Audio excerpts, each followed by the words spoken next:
اعوذ باللہ من الشیطان الرجیم سورۃ البقرہ آیت نمبر 283 انشاءاللہ آج ہم پڑھیں گے۔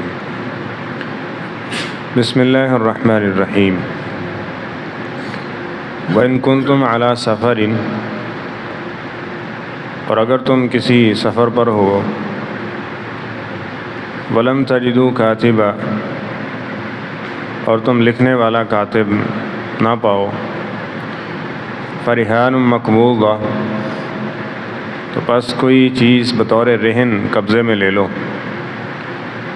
فَإِنْ أَمِنَ بَعْضُكُمْ، پس اگر بے خوف ہو تمہارا بعضاً بعض سے، فَلْيُؤَدِّ الَّذِي اؤْتُمِنَ أَمَانَتَهُ، پس چاہیے کہ وہ شخص ادا کر دے جسے امانت دار ٹھہرایا بنایا گیا ہے۔ وَلْيَتَّقِ اللَّهَ رَبَّهُ، اور چاہیے کہ وہ اللہ تعالیٰ سے ڈرے جو اس کا پروردگار ہے۔ وَلَا تَكْتُمُوا الشَّهَادَةَ، اور گواہی کو مت چھپاؤ۔ وَمَن يَكْتُمْهَا، اور جو گواہی کو چھپائے گا، فَإِنَّهُ آثِمٌ قَلْبُهُ، تو یقیناً وہ دلی گناہگار ہے۔ وَاللَّهُ بِمَا تَعْمَلُونَ عَلِيمٌ، اور جو تم عمل کرتے ہو اللہ تعالیٰ خوب جانتا ہے۔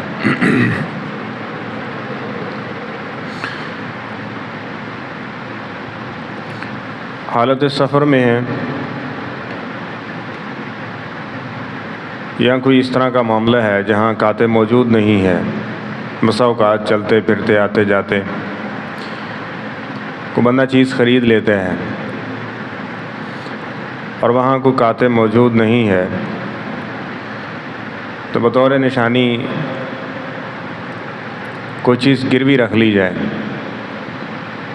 اس کو قبضے میں لے لیں، اور اس کے بعد جب یہ چیز واضح ہو جائے گی گروی چھڑوا کر وہ اپنا جو لین دین ہے وہ کلیئر ہو جائے گا۔ مراد یہ ہے اور مقصد یہ ہے کہ جو لوگ اس میں خیانت کرتے ہیں، کمی بیشی کرتے ہیں، اس چیز سے بچا جائے۔ اس کے عوض جو ایک الزام تراشی، ایک دوسرے کے خلاف شکوک و شبہات، ان چیزوں سے بندہ بچ جاتا ہے، اور بے پناہ خیر رکھی گئی ہے اس کے اندر۔ اس لیے وہ معاملات چاہے چھوٹے ہوں یا بڑے ہوں، جس طرح سابقہ سبق میں ہم نے پڑھا نا کہ ادھار کا لین دین چاہے تھوڑا ہو یا زیادہ ہو، اس کو لکھا کرو، اور اللہ تعالیٰ مشورہ دے رہے ہیں وَلَا تَسْأَمُوا، لکھنے میں اکتاہٹ محسوس نہ کرو، یہ کام کرو، یہ تمہارے لیے زیادہ بہتر ہے۔ تو اس لیے اس پر عمل پیرا ہونا چاہیے، اس کے بہت سارے فوائد ہیں، اور اس پر عمل نہ کرنے کی وجہ سے بہت ساری تعلق، دوستیاں اس میں دراڑیں پڑ جاتی ہیں، شکوک و شبہات آ جاتے ہیں۔ اس لیے قرآن و سنت ہمارا بہترین خیرخواہ ہے، اور یہ زبردست ہماری خیرخواہی کر رہا ہے، ہمیں اسے قبول کرنا چاہیے۔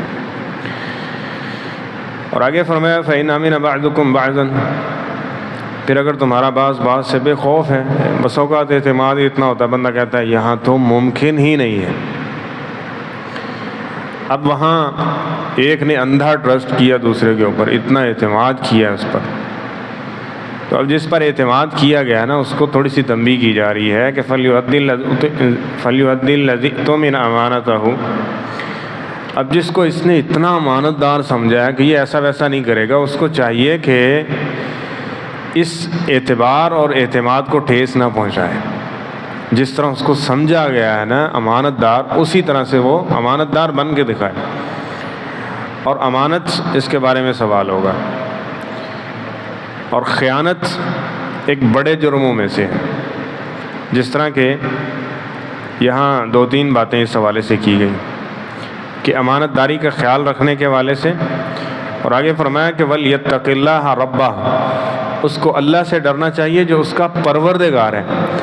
خیانت کر کے وہ کتنا اکٹھا کر لے گا، اور اگر پروردگار نے کہیں پہ کنڈی لگا دی تو پروردگار نے کوئی راستہ ایسا نکلنے کا بتا دیا کہ آپ نے کوئی 50 100 1000 2000 کی خیانت کی ہے تو ادھر ہزاروں کی صورت کے اندر نکلنے کا کوئی راستہ بن گیا ہے، پھر اپنے ہاتھ سے وہ دے رہے ہیں۔ ادھر تو چکر دے کے حاصل کیا تھا نا، تو ادھر اپنے ہاتھ سے پھر دینا پڑ رہا ہے۔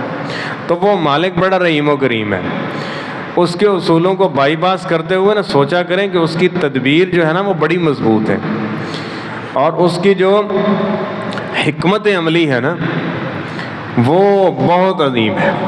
اس لیے ہمیشہ یہ یاد رکھیں کہ اس کی اطاعت و فرما برداری کے اندر ہی خیر ہے، اس کی نافرمانی میں کسی صورت اس کے احکامات کی بغاوت میں کسی صورت کامیابی نہیں ہے۔ جہاں کہا گیا کہ یہ آپ کا حق نہیں ہے، نہیں ہے، کسی کا حق ہے، دینا ہے تو دینا ہے، جو بھی ہے جس حوالے سے ہے، چاہے وہ ایک رائی کے دانے کے برابر ہی کیوں نہیں ہے۔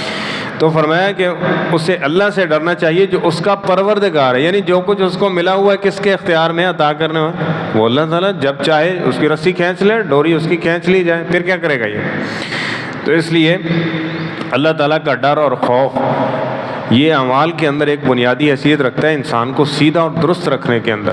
اور جب اللہ کا ڈر اور خوف نکل جائے گا، پھر آپ کو 100 200 پہ بھی جھوٹی قسم مل جائے گی، قرآن جو اٹھا لیں گے لوگ اس چیزوں کے اوپر۔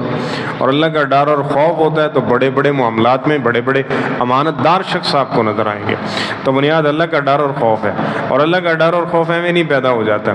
اللہ کا ڈر اور خوف جب آپ ایمان اسلام اس کو اپنائیں گے، سنائیں گے، تو تب جا کے یہ چیزیں پیدا ہوں گی۔ ویسے نہیں ہے، ویسے تو آپ دیکھ رہے ہیں جو لوگ دین اسلام کو نہیں سنتے ہیں یا اس کے ساتھ ان کے اٹیچمنٹ نہیں ہے، تو دیکھ رہے ہیں کتنے مسلمان نظر آ رہے ہیں۔ تو یہ بنیادی وجہ جس چیز کا ہم وقتاً فوقتاً جس کی طرف اشارہ کرتے رہتے ہیں کہ آج بے عملیاں ہیں اور بد عملی کو ایک محبوب مشغلہ سمجھ لیا گیا۔ اس کی وجہ یہ ہے کہ نہ دین سنتے ہیں، نہ سناتے ہیں، نہ دین کی تعلیم ہے۔ جب ایک چیز کا علم ہی نہیں ہے، ایک چیز کی سزا کے بارے میں جانتے ہی نہیں ہیں، اس کی اہمیت کے بارے میں جانتے ہیں، تو اس سے اہتمام اس کا کیا کریں گے؟ تو اہتمام کے لیے بنیادی چیز کیا ہے؟ علم نافع۔ اللہم انی اسألک علما نافعا ورزقا طیبا وعملا متقبلا۔ سارے عمل ٹھیک ہوں گے، اس کی بنیاد کیا ہے؟ وہ علم ہے۔ اور قرآن پاک سے بڑا بہترین علم کوئی نہیں ہو سکتا۔ خیرکم من تعلم القرآن وعلمہ۔ دنیا کے اعتبار سے بھی بہترین بن جائیں گے اور آخرت کے اعتبار سے بھی بہترین ہوں گے۔ تو آگے فرمایا ولا تکتموا الشہادہ، گواہی نہیں چھپانی، گواہی کے اندر ڈنڈی نہیں مارنی، خیانت نہیں کرنی۔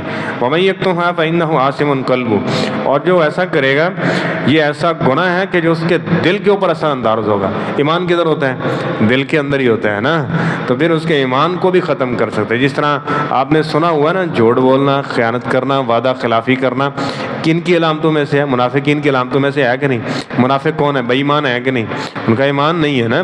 تو یعنی یہ چیزیں انسان کے ایمان تک کو ختم کر دیتی ہیں۔ اتنی بھیانک چیزیں دیکھنے کو سمجھنے کو بس اوقات بندہ کہتا ہے نہیں کوئی ایسی نہیں ہے، کوئی چھوٹی موٹی چیز ہے، یہ کیا سب لوگ ہی کر رہے ہیں۔ اب یہ جو سب لوگ کر رہے ہیں نا، معاشرے کو دیکھ کے گناہ کو ایک نارملائز کر دیا گیا، نارمل سمجھتے ہیں، کوئی گل نہیں، بس ٹھیک ہے، سب کر رہے ہیں، سب چل رہا ہے، ایسے ہی ہوتا ہے، اس کے بغیر گزار۔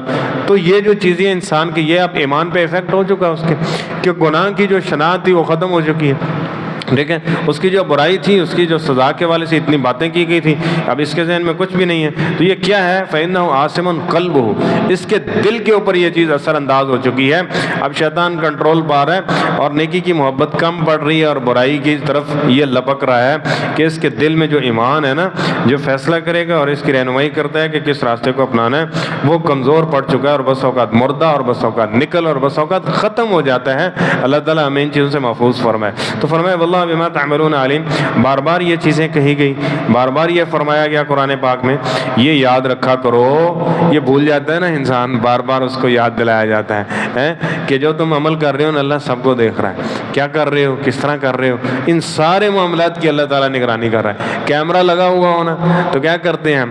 رول کو فالو کرنے کی کوشش کرتے ہیں، وہاں اپنے آپ کو سے محفوظ ہیں اچھے طریقے، کوئی ہے نا یہاں مس ہینڈلنگ یا اس طرح کا کوئی معاملہ نہ بن جائے جس سے کوئی نقصان یا انسلٹ کا معاملہ ہو، تو اللہ تعالیٰ دیکھ رہا ہے جب تو جب یہ تصور پیدا ہو جائے گا تو انشاءاللہ بہت بہتری آئے گی اور انسان انسانیت کے کمال اور عروج کی طرف جائے گا۔ اور جتنا ہی دین سے دور ہوتے جائیں گے، اللہ کا ڈر اور خوف، یہ چیزیں ختم ہوتی جائیں گی، پھر انسان کی کھلڑی نظر آئے گی، شکل و صورت نظر آئے گی، بیچ میں وہ بھیڑیا ہوگا، جہاں اس کو موقع ملے گا وہ خون کرنے سے، درندگی کرنے سے باز نہیں آئے گا۔ تو اس لیے یہ چیزیں دیکھیں کس طرح سے شریعت نے ہماری رہنمائی کی ہے اور اس کے اندر ہماری کتنی بڑی خیر ہے۔ اس سے یہ بھی اندازہ لگا لیں کہ خیر سیکھنا، یہ چیزیں سیکھنا ہمارے لیے کتنا ضروری ہے۔ جب تک یہ چیزیں نہیں سیکھیں گے، اس کے ساتھ نہیں جڑیں گے، ہمیں پتہ ہی نہیں ہے خیر کیا ہے، شر کیا ہے۔ جب اس کے بارے میں علم نہیں ہوگا تو پھر بچیں گے کیا اور خیر کریں گے کیا؟ تو اس لیے اس کو سیکھیں کریں اور پھر اس کے مطابق چلنے کی کوشش کریں۔ انشاءاللہ اس جہان کی بہتری کے ساتھ ساتھ آخرت کی بہتری کی بھی یہ ضمانت دیتا ہے۔ اللہ تعالی ہمیں دنیا آخرت میں جو کامیاب لوگ ہیں ان کے اندر اپنے فضل و کرم سے شامل فرما دیں۔